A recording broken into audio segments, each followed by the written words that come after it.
నాగబాబు గారిని మినిస్ట్రీలోకి తీసుకుంటామని చెప్పి అప్పట్లో చెప్పడం జరిగింది. ఏంటి దాని మీద నిర్ణయం మార్చుకున్నారా? లేదు పాపం ముఖ్యమంత్రి గారు చాలా సంసిద్ధంగా ఉన్నారు. ఆయన చేతుల్లో ఉంది, ఆయన చేశారు. సో ఇది ఏంటంటే ఇప్పుడు నా చేతుల్లో ఉంది. నేను నిర్ణయం తీసుకోవడానికి నాకేమనిపించిందంటే ఇంకొంచెం సమయం తీసుకుందాం దీనికి సంబంధించి. ఎందుకంటే మళ్ళీ ఉన్న మా పోర్ట్ఫోలియోస్లోనే నేను చేయాలి. దీని దృష్ట్యా కొంచెం నేను దీన్ని వాయిదా వేశాను. ఇది పూర్తిగా నేను తీసుకున్నట్టు. ఎప్పుడు అంటే ఉంటుందా ఖచ్చితంగా క్యాబినెట్లో వస్తారా? అది నేను తీసుకుంటాను, ఆ నిర్ణయం తీసుకోవాలి. ఎందుకంటే మేము ముందు పార్టీని ఎక్స్పాన్షన్ చేసి నాగబాబు గారు ఎట్లా ఉండాలి ఏంటి అనేది నాకు మెయిన్ గోల్. ఆయన ఎమ్మెల్సీగా ఉండాలండి. అదైతే కంప్లీట్గా ఫుల్ఫిల్ చేసాం. అక్కడి నుంచి అవసరాన్ని బట్టి దాన్ని ముందుకు తీసుకెళ్తాం. అదే సమయంలో సార్ పార్టీకి సంబంధించిన నేతలు మేమేం చేసినా తప్పు అంటున్నారు. టీడీపీ నేతలు పెద్ద ఎత్తున ప్రాబ్లం, వాళ్ళు ఏం చేసినా ఏమనట్లేదు. కానీ నిన్న బొలిశెట్టి కూడా మాట్లాడుతూ ఎమ్మెల్యే మేము చేస్తే మా అధినేతనికి సమాధానం చెప్పుకోలేకపోతున్నాం అంటూ చెప్పడం జరుగుతుంది. దీన్ని ఎట్లా చూస్తే వాళ్ళని కొంతమంది సస్పెండ్ చేస్తున్నారు అన్నట్టుగా, ఊరికే సస్పెండ్ చేస్తున్నారు లేకపోతే ఇబ్బంది పెడుతున్నారు. అలాగే జెన్యూన్గా అంటే నేను వన్ థింగ్ చాలా స్పష్టత ఉన్నాను ఏంటంటే పార్టీని రన్ చేసే ప్రాసెస్లో నేను భయపడి పార్టీని నడపలేదు. నాకు అధికారం రాకపోయినా పర్లేదు, నేను ఓడిపోయినా పర్లేదు. కానీ నేను బలంగా లేని సమయంలో అంటే నేను బలహీనంగా నేను పార్టీని నడపడం నాకు ఇష్టం. నాకు మనుషులు లేకపోయినా పర్లేదు. ఇది నాకు మొదటిసారి కాదు, ఇది ఆఖరిసారి అవ్వబోదు.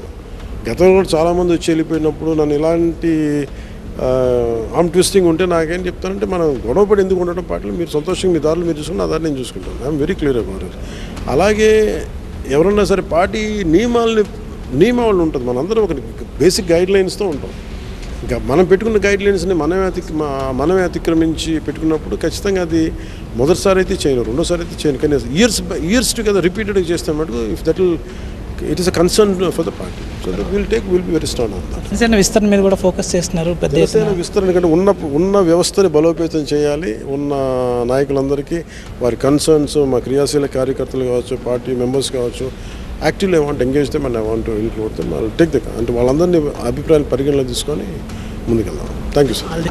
పవన్ కళ్యాణ్ ఖచ్చితంగా అనేక విషయాలని టీవీ నైన్తో పంచుకున్న ప్రయత్నం చేశారు. అలాగే తాను మూవీల్లో ఇకపైన నటించాలో లేదో తర్వాత సంగతి, కానీ మూవీ ప్రొడక్షన్ యూనిట్ని అప్పటికే పవన్ కళ్యాణ్ క్రియేషన్స్ పేరు మీద స్థాపించాను. దాని మీద మరికొన్ని సినిమాలని భవిష్యత్తులో తీసే ప్రయత్నం చేస్తానని చెప్తున్నారు. అదే సమయంలో నాగబాబుని క్యాబినెట్లోకి తీసుకునే అంశం మీద కూడా ఆయన చాలా స్పష్టమైన అభిప్రాయాన్ని వెల్లడించారు. నాగబాబుని క్యాబినెట్లోకి తీసుకోవాలా లేదా అన్నది ముఖ్యమంత్రి సిద్ధంగా ఉన్నారు, కానీ దానిపైన నేనే అనేక పర్మిటేషన్స్ అండ్ కాంబినేషన్స్ని పరిగణలోకి తీసుకున్న తర్వాత వాటిని ఏం చేయాలని దాని మీద ఒక నిర్ణయం తీసుకునే ఆలోచన చేస్తున్నా అని చెప్తున్నారు. అలాగే మిగతా అంశాలన్నింటినీ కూడా ఏదైనా ప్రస్తుతం అనేక మందిలో ఉన్న సందేహాలకు సంబంధించి అవన్నీ కేవలం స్పెక్యులేషన్సే.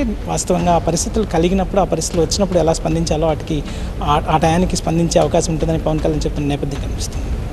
సురేష్తో ఈశ్వర్, టీవీ 9, మంగళగిరి నుంచి.